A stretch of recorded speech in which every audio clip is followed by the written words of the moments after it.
Sir, ಈಗ ಮದ್ದೂರಲ್ಲಿ ಗಣೇಶ ಮೆರವಣಿಗೆ ಸಂದರ್ಭದಲ್ಲಿ ನಿನ್ನೆ ರಾತ್ರಿ ಕಲ್ಲು ತೂರಾಟ ಆಗಿತ್ತು. ಅದರ ಬೆನ್ನಲ್ಲೇ ಇವತ್ತು ಬೆಳಗ್ಗೆ ಕೂಡ ಕಲ್ಲು ತೂರಾಟ ಆಗಿ ಒಂದು ರೀತಿ ಕೋಮು ಸಂಘರ್ಷ ಏರ್ಪಟ್ಟಿದೆ, ಲಾಠಿ ಚಾರ್ಜ್ ಆಗಿದೆ, ಮಹಿಳೆಯರ ಮೇಲೆ ಹಲ್ಲೆಗಳಾಗಿದ್ದಾವೆ. ನೋಡಿ, ಕಾಂಗ್ರೆಸ್ ಸರ್ಕಾರ ಬಂದಾಗಿನಿಂದ ಹೋಲಿಕೆಯ ರಾಜಕಾರಣದ ಪರಿಣಾಮವಾಗಿ ಸಮಾಜಘಾತ ಶಕ್ತಿಗಳಿಗೆ ಕಾನೂನಿನ ಭಯ ಇಲ್ಲ, ಪೊಲೀಸರ ಭಯ ಇಲ್ಲ.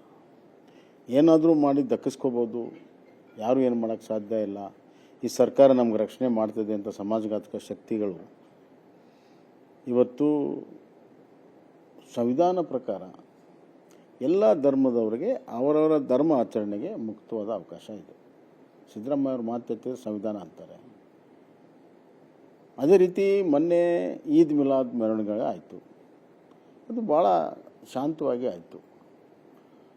ಆದರೆ ಗಣೇಶನ ಮೆರವಣಿಗೆ ಬಂದಾಗ ಗಣೇಶ ಹಬ್ಬ ಪ್ರಾರಂಭ ಆಗೋಕ್ಕಿಂತ ಮುಂಚೆನೇ ಪೊಲೀಸರ ಕಾಟ ಶುರುವಾಗುತ್ತೆ.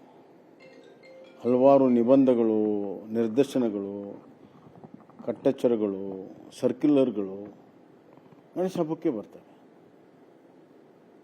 ಇವತ್ತು ಆಚರಣೆಯಲ್ಲಿ, ಮೆರವಣಿಗೆಯಲ್ಲಿ, ಪೂಜೆಯಲ್ಲಿ, ಸೌಂಡಲ್ಲಿ ಎಲ್ಲದರಲ್ಲೂ ಕೂಡ ರಿಸ್ಟ್ರಿಕ್ಷನ್ ತರ್ತಾರೆ.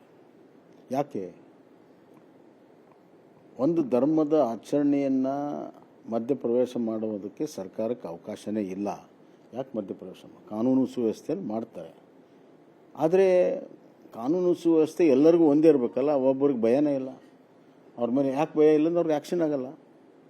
ಈಗ ನಿನ್ನೆ ಅಲ್ಲಿ ಮೆರವಣಿಗೆ ಪಾಸ್ ಆಗಕ್ಕೆ ಬಿಟ್ಬಿಟ್ಟಿದ್ರೆ ಪ್ರಶ್ನೆ ಇರಲಿಲ್ಲ, ಪೊಲೀಸರು ಸರಿಯಾಗಿ ಬಂದೋಬಸ್ತಾಗಿತ್ತು. ಬೇರೆ ಬೇರೆ ಕಡೆಯಲ್ಲಿ, ಬೇರೆ ಬೇರೆ ಊರುಗಳಲ್ಲಿ, ಇನ್ಕ್ಲೂಡಿಂಗ್ ಶಿವಮೊಗ್ಗ, ಎಲ್ಲ ಕಡೆ, ಚಿತ್ರದುರ್ಗ, ಎಲ್ಲಿ ದೊಡ್ಡ ಗಣೇಶಗಳಾಗ್ತವೆ, ನಮ್ಮ ಕಡೆ ಅಲ್ಲ, ಎಲ್ಲ ಕಡೆ ಬಿಡೋಕ್ಕೆ ಅವಕಾಶ ಕೊಟ್ಟಿದ್ದಾರೆ. ಮಂಡ್ಯದಲ್ಲಿ ಪ್ರತಿ ವರ್ಷವೂ ಈ ಥರ ಸಮಸ್ಯೆಗಳಾಗ್ತವೆ. ಪೂರ್ವಭಾವಿ ಪ್ರಿಕಾಷನನ್ನು ಪೊಲೀಸರು ತೆಗೆದುಕೊಂಡಿದ್ದರೆ ಇದಾಗ್ತಾ ಇರಲಿಲ್ಲ. ಅದು ಫೇಲ್ ಆಗಿದೆ, ಪೊಲೀಸರು ಫೇಲ್ ಆಗಿದ್ದಾರೆ. ಮತ್ತು ಕಲ್ಲು ತೂರಾಟ ಯೋಜನಾಬದ್ಧವಾಗಿ ಆಗಿದೆ.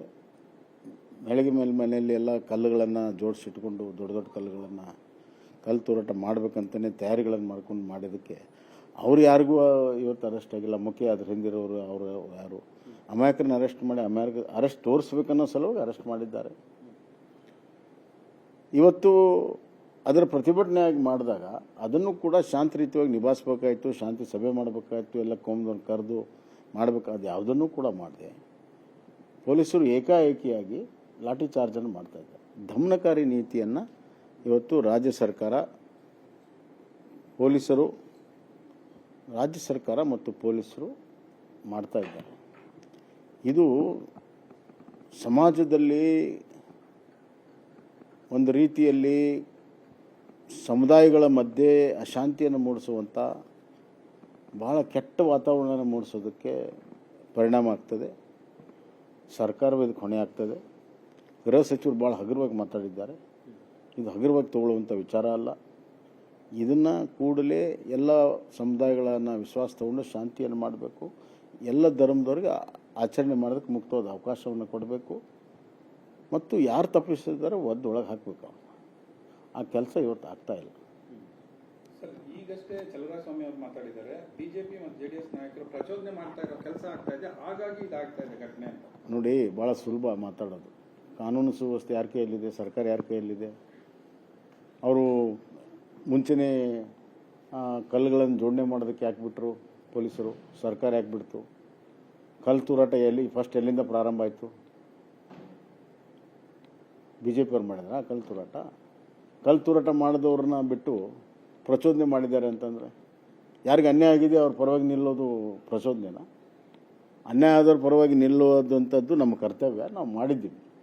ಕಾನೂನು ಸುವ್ಯವಸ್ಥೆಯನ್ನು ನಿಭಾಯಿಸುವಂಥದ್ದು ಸರ್ಕಾರದ ಕರ್ತವ್ಯ. ಅವ್ರ ಮಂತ್ರಿಯಾಗಿ ಆ ಕೆಲಸವನ್ನು ಮಾಡಲಿ. ಅವರು ತಮ್ಮ ವೈಫಲ್ಯವನ್ನು ಮುಚ್ಕೊಳ್ಳೋದಕ್ಕೆ ಈ ಥರ ರಾಜಕೀಯ ಹೇಳಿಕೆಗಳನ್ನು ಕೊಡ್ತಾರೆ. ಅದಕ್ಕೆ ಜನರಿಗೆ ಇದೆಲ್ಲ ಗೊತ್ತಾಗಿದೆ. ಸರಿ, ಎದುರಿಸಕ್ಕಾಗ್ತಾ ಇಲ್ಲ, ಹಂಗಾಗಿ ಈ ರೀತಿ ಬಿಜೆಪಿ ಜೆಡಿಎಸ್ ಪ್ರಚೋದನೆ ಈಗ ಎದುರಿಸೋ ಪ್ರಶ್ನೆನೇ ಇಲ್ಲ. ಅವ್ರನ್ನೆಲ್ಲ ಎದುರಿಸಿ ಸೋಲಿಸಿ ಎಲ್ಲ ಆಗಿದೆ. ಈ ಥರ ಬಂಡ ಮಾತುಗಳಿಂದ ಸತ್ಯವನ್ನು ಮುಚ್ಚಕ್ಕೆ ಸಾಧ್ಯನೇ ಇಲ್ಲ. ಸರಿ, ಕೇಸ್ಗಳನ್ನು ವಾಪಸ್ ಪಡೆಯುವಂತಹ ಪ್ರಕ್ರಿಯೆ ಏನಿದೆ ಅದು ಈ ಥರದ ಕೃತ್ಯಗಳಿಗೆ ಪ್ರಚೋದನೆ. ನಾನು ಮೊನ್ನೆನೇ ಹೇಳಿದ್ದೀನಿ, ಸಿದ್ದರಾಮಯ್ಯ ಹಿಂದಿನ ಸತಿ ಸುಮಾರು 220 ಕೇಸುಗಳನ್ನು SDPI PFIಗಳಿಂದ ತಕ್ಕೊಂಡು ಮೈಸೂರಲ್ಲಿ ತಣ್ಣೀರು ಸೇಟ್ ಮೇಲೆ ದಾಳಿಗೆ ಕಾರಣ ಆಯಿತು. ಈ ಬಾರಿನೂ ಅದೇ ಕೆಲಸವನ್ನು ಮಾಡಿದ್ದಾರೆ. DJ ಹಳ್ಳಿ KG ಹಳ್ಳಿಯನ್ನು ತೆಗೆಯೋಕ್ಕೆ ಪ್ರಯತ್ನ ಮಾಡಿದರು. ಹುಬ್ಬಳ್ಳಿಯ ಪೊಲೀಸ್ ಸ್ಟೇಷನ್ ಮೇಲೆ ದಾಳಿಯ 100 ಕೇಸುಗಳನ್ನು ತೆಗೆದುಹಾಕಿದ್ರು. ಇವತ್ತು DJ ಹಳ್ಳಿ KG ಹಳ್ಳಿ ಶಿಕ್ಷೆ ಆಗಿದೆ, ಅಮಾಯಕರಂದರು. ಈ ಥರ ಸಮಾಜಘಾತಕ ಶಕ್ತಿಗಳಿಗೆ, ಅಶಾಂತಿಯನ್ನು ಮೂಡಿಸುವಂಥ ಶಕ್ತಿಗಳಿಗೆ, ಹೊರಗಡೆಯಿಂದ ಕುಮ್ಮಕ್ಕಳನ್ನು ಪಡೆಯುವಂಥ ಶಕ್ತಿಗಳಿಗೆ ಇವರು ಅಮಾಯಕರು ಅನ್ನುವಂಥದ್ದು, ಅವರ ರಕ್ಷಣೆ ಕೊಡುವಂಥದ್ದು, ಇಂಥದಕ್ಕೆಲ್ಲ ಪ್ರಚೋದನೆ ಕೊಟ್ಟಿದ್ದಕ್ಕಾಗಿಯೇ ಇವತ್ತು ಆ ಕೇಸುಗಳನ್ನು ಹಿಂದೆ ತಕ್ಕೊಂಡಿರುವುದು ಕೂಡ ಒಂದು ರೀತಿಯಲ್ಲಿ ಪ್ರಚೋದನೆ. ಇಂಥ ಘಟನೆಗಳಿಗೆ ಪುಷ್ಟಿ ಕೊಡ್ತದೆ. ಅವರು ಅಶೋಕ್ ಸೇರಿದಂತೆ ಕೆಲವು ನಾಯಕರು ಹೆಸರು ಕೂಡ ಹೇಳಿದ್ದಾರೆ. ಅಶೋಕ್ ಸೇರಿದಂತೆ ಕೆಲವು BJP ನಾಯಕರು ಕುಮ್ಮಕ್ಕು ಕೊಡ್ತಾ ಇದ್ದಾರೆ ಈ ಘಟನೆಗೆ. ನೋಡ್ರಿ, ತಮ್ಮ ವೈಫಲ್ಯವನ್ನು ಮುಚ್ಕೊಳ್ಳೋದಕ್ಕೆ ಈ ಥರ ರಾಜಕೀಯ ಹೇಳಿಕೆ ಕೊಟ್ಟು ತಮ್ಮ ಜವಾಬ್ದಾರಿ ನುಂಚ್ಕೊಳ್ಳೋಕೆ ಸಾಧ್ಯ ಇಲ್ಲ. ಅವರು ಜನರಿಗೆ ಈ ಸರ್ಕಾರ ಉತ್ತರದಾಯಿತ್ವವಿದೆ. ಶಾಂತಿ ಕಾಪಾಡೋದು ಅವ್ರ ಕೆಲಸ. ಕಲ್ಲು ತೂರಾಟ ಮಾಡೋದಕ್ಕೆ ಬಿಟ್ಟು, ಕಲ್ಲು ತೂರಾಟ ಮಾಡಿದವ್ರನ್ನ ಬಿಟ್ಟು ಯಾರನ್ನೋ ಅರೆಸ್ಟ್ ಮಾಡಿದರೆ ಜನ ಸುಮ್ಮನೆ ಕೂತ್ಕೊಳ್ಳೋಕೆ ಸಾಧ್ಯ ಇಲ್ಲ. ಇದಕ್ಕೆ ನೇರವಾಗಿಯೇ ಕಾಂಗ್ರೆಸ್ ಸರ್ಕಾರವೇ ಕಾರಣ. ಬಿಜೆಪಿಗೆ ಆಡಳಿತಾತ್ಮಕವಾಗಿ ಕಾಂಗ್ರೆಸ್ ಅನ್ನ ಎದುರಿಸೋದಕ್ಕೆ ಸಾಧ್ಯವಾಗ್ತಿಲ್ಲ. ಹಾಗಾಗಿ ಈ ರೀತಿಯಾದಂತಹ ಕಾಂಗ್ರೆಸ್ಸಿನ ಎದುರಿಸುವ ಪ್ರಶ್ನೆನೇ ಇಲ್ಲ. ಇವತ್ತೇ ಚುನಾವಣೆ ಆತಂದ್ರೆ ಕಾಂಗ್ರೆಸ್ ಮನೆಗೆ ಹೋಗ್ತಾರೆ. ಅದೆಲ್ಲ ಗೊತ್ತಿದೆ ಅವ್ರಿಗೆ. ಕಾಂಗ್ರೆಸ್ ಎದುರಿಸೋದೇನು ದೊಡ್ಡ ಮಾತಲ್ಲ. ಪ್ರಶ್ನೆ ಏನು ಅಂತಂದರೆ ಅವ್ರು ಜನರನ್ನ ಎದುರಿಸೋಕ್ಕಾಗ್ತಾ ಇಲ್ಲ. ಆಡಳಿತ ಮಾಡುವಂಥ ಕಾಂಗ್ರೆಸ್ನವ್ರಿಗೆ ಕರ್ನಾಟಕದ ಜನರನ್ನ ಎದುರಿಸೋಕ್ಕೆ ಸಾಧ್ಯ ಆಗಿಲ್ಲ. ಒಂದಾದ್ಮೇಲೆ ಒಂದು ಪ್ರಕರಣ ಎಲ್ಲದರೂ ವಿಫಲ ಆಗಿದ್ದಾರೆ. ಅಲ್ಲಿ ಬೆಂಗಳೂರಿನಲ್ಲಿ ಕಾಳು ತುಳಿತ ಆದರೆ ಯಾವುದೋ ಕಂಪ್ನಿ ಮೇಲೆ ಹಾಕಿದ್ರು, ಇಲ್ಲಿ BJP ಮೇಲೆ ಹಾಕ್ತಾರೆ. ಬರೀ ಇದೇ ಕೆಲಸನ ಇವ್ರದ್ದು.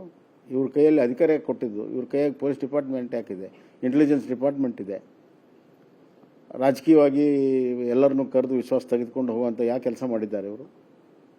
ಆದ್ದರಿಂದ ಇದು ಅವರು ಸಂಪೂರ್ಣವಾದಂಥ ಅವರೇ ಹೊಣೆಗಾರರು, ಅವರೇ ವೈಫಲ್ಯ. ಬಿಜೆಪಿ ಕೇವಲ ಇಂತಹ ಘಟನೆಗಳನ್ನು ಟಾರ್ಗೆಟ್ ಮಾಡುತ್ತೆ ಹೊರತು ಆಡಳಿತಾತ್ಮಕವಾಗಿ ಅಥವಾ ಬೇರೆ ದಿನ ಯೋಜನೆಗಳಿಗೆ ಸಂಬಂಧಪಟ್ಟಂಗೆ ಎಲ್ಲ ಯೋಜನೆಗಳಲ್ಲಿ ವಿಧಾನಸಭೆಯಲ್ಲೆಲ್ಲ ಮಾತಾಡಿದ್ದಾರೆ. ಇವರು ಯೋಜನೆ ಅನ್ನೋಕ್ಕೆ ಯಾವ ಯೋಜನೆ ಮಾಡಿಲ್ಲಲ್ಲ. ಇವರು ಯಾವ ಅಭಿವೃದ್ಧಿ ಕೆಲಸವನ್ನು ಒಂದು ಸಣ್ಣ ರಸ್ತೆ ಗುಂಡಿ ಮುಚ್ಚೋಕ್ಕಾಗಿಲ್ಲ. ಏನು ಮಾತಾಡೋಕ್ಕಾಗುತ್ತೆ? ಯಾವುದೋ ಯೋಜನೆ ಮಾಡಿದ್ರೆ ತಾನೆ. ಕಾಂಟ್ರಾಕ್ಟರ್ ಇವತ್ತು ಸ್ಟ್ರೈಕ್ ಮಾಡ್ತಾ ಇದ್ದಾರೆ, ಹಳೆ ಬಿಲ್ಗಳು ಕೊಟ್ಟಿಲ್ಲ ಅಂತ. ಎಷ್ಟು ಸತಿ ಅದರ ವಿಷಯಗಳನ್ನು ಎತ್ತಿಲ್ಲ ವಿಧಾನಸಭೆಯಲ್ಲಿ. ಪ್ರಶ್ನೆ ಏನಂದರೆ, ಇಂಥ ಘಟನೆಗಳು ದಿನನಿತ್ಯ ನಡೀತಾ ಇದ್ದಾವಲ್ಲ. ದಿನನಿತ್ಯ ನಡೆದ ಘಟನೆಗಳನ್ನು ಕಣ್ಣು ಮುಚ್ಕೊಂಡು ಕೂತ್ಕೊಳ್ಳಾಗತ್ತೆ ಒಂದು ವಿರೋಧ ಪಕ್ಷವಾಗಿ ನಮ್ಮ ಕೆಲಸವನ್ನು ನಾವು ಮಾಡ್ತಾಯಿದ್ವಿ.